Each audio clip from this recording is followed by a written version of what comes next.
Hi అండి. అందరూ ఎలా ఉన్నారండి? ఈరోజు అందరికీ గురు పౌర్ణమి శుభాకాంక్షలు అండి. ఆ బాబా ఆశీస్సులు అందరికీ ఉండాలని కోరుకుంటున్నాను. ఈరోజు గురు పౌర్ణమి కదండి, ఇంట్లో చిన్నగా పూజ చేసేసుకొని మా ఇంటికి కొంచెం దగ్గరలో ఉన్న టెంపుల్కి అయితే వెళ్ళానండి. నేను మా ఇంటి దగ్గర వాళ్ళందరం కలిసి వెళ్ళాము.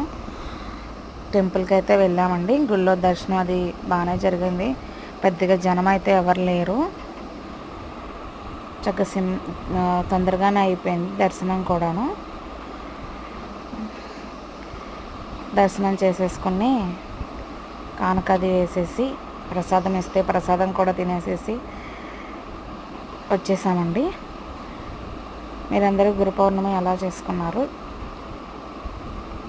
కామెంట్ చేయండి.